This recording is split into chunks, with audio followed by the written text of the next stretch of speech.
La femme du cimetière. La nuit de la journée des femmes.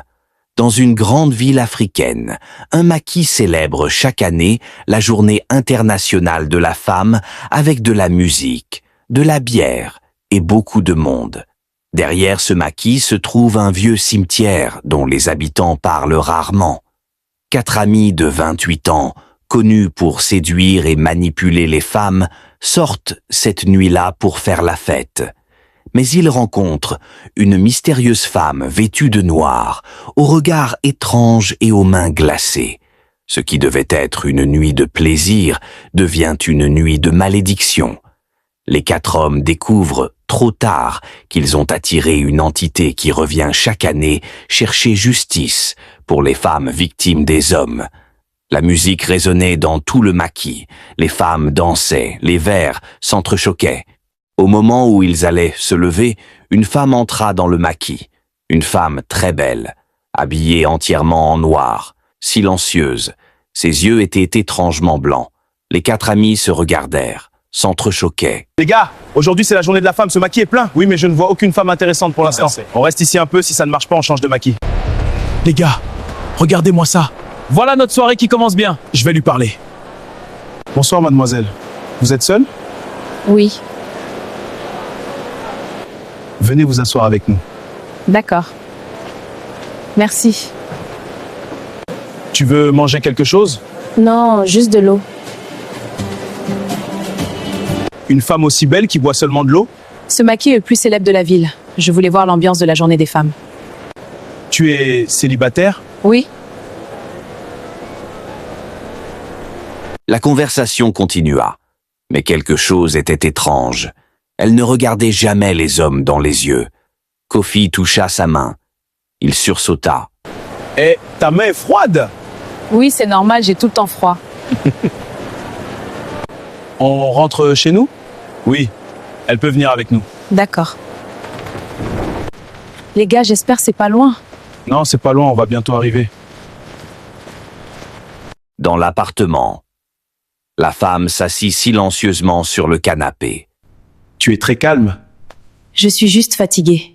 Tu veux boire quelque chose? De l'eau? Amenez la poudre. Quelques secondes plus tard, il apporta le verre. La femme but l'eau. La musique commença. Quelques minutes plus tard, elle s'endormit. Les 4 hommes se regardèrent. Les gars, elle dort. Si c'est comme ça, c'est moi qui vais commencer. Elle peut rester endormie combien de temps? Les gars, elle dort profondément. Qu'est-ce qu'on fait maintenant?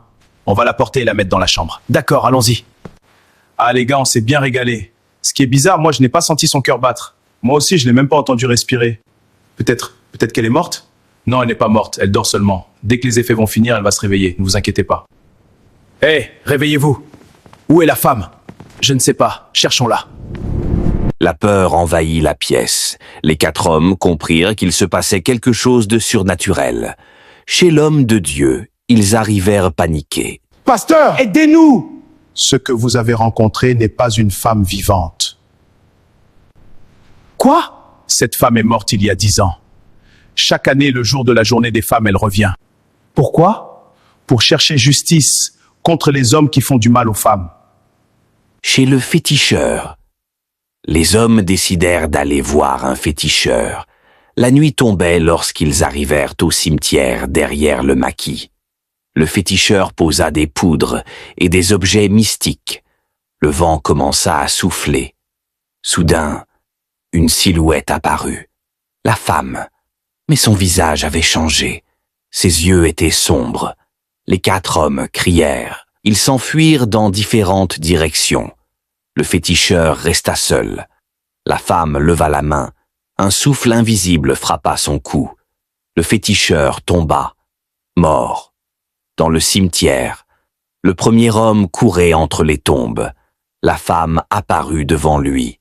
Son visage était démoniaque. Elle leva la main. L'homme s'effondra.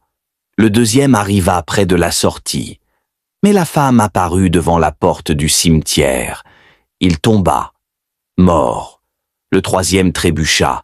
Il tomba dans une tombe ouverte et ne se releva jamais. Le dernier homme, Le quatrième réussit à sortir du cimetière. Mais son esprit ne s'en remit jamais. Aujourd'hui encore, on peut le voir marcher dans la ville, parlant seul, criant la nuit, la femme en noir, elle revient chaque année.